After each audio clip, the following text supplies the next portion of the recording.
VM خلیل الرحمان channel میں آپ کا خیر مقدم ہے۔ السلام علیکم ورحمۃ اللہ وبرکاتہ۔ مولانا عبدالسبحان اعظمی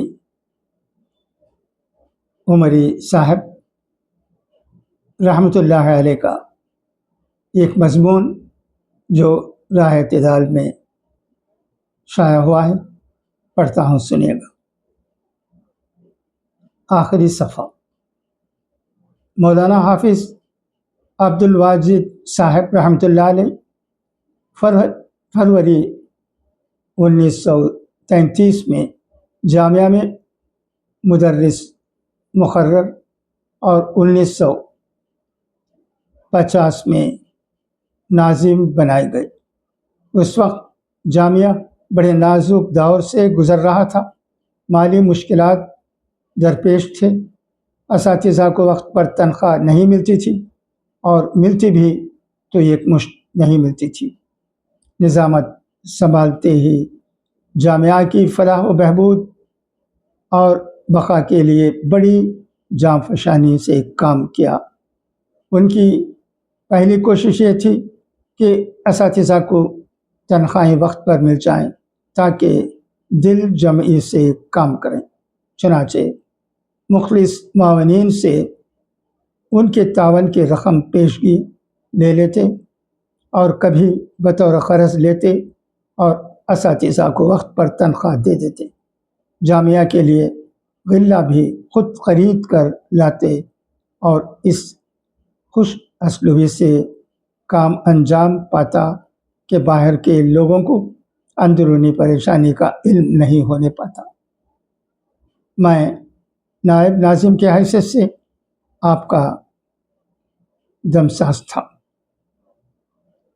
طلباء کے اندرونی انتظامی معاملات کی دیکھ بھال میرے ذمہ تھی۔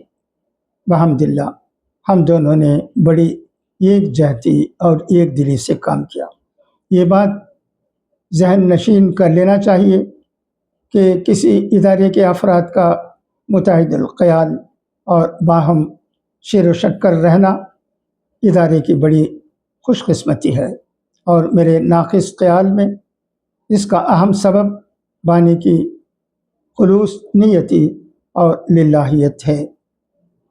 اس کا باطنی اثر کارکنوں پر ضرور پڑتا ہے، اور کسی علمی ادارے کی یہ بھی خوش قسمتی ہے کہ اس کے اساتذہ اسی مادر علمی کے تربیت یافتہ ہوں۔ الحمدللہ جامعہ اس حیثیت سے ممتاز ہے۔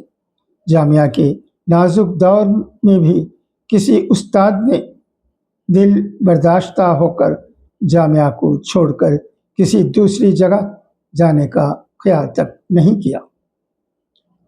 ایک وقت ایسا بھی آیا جب کہ خبر اڑا دی گئی کہ جامعہ دارالسلام بند ہو گیا۔ چنانچہ مدرسہ رحمانیہ سے ابھی مرکزی دارالعلوم قائم نہیں ہوا تھا۔ مجھے خط آیا کہ سننے میں آیا ہے کہ جامعہ دارالسلام بند ہو گیا ہے، ہمارا مدرسہ آپ کو لینے کے لیے تیار ہے، آپ کس تنخواہ پر آ سکیں گے؟ میں نے جواب دیا، بحمداللہ جامعہ بند نہیں ہوا ہے، تعلیم جاری ہے، سب اساتذہ موجود ہیں۔ دوسری بات یہ ہے کہ میں نے اسی مادر علمی کی آغوش میں تربیت پائی ہے۔ جب تک اس کی آغوش میرے لیے کھلی ہے، میں کہیں باہر جانے کا تصور تک نہیں کر سکتا۔ تذکرہ واجدی،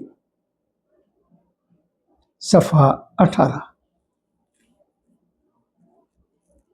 اس سے ہم معلوم کر سکتے ہیں کہ دارالسلام عمر آباد کیسے دور سے گزرا ہے۔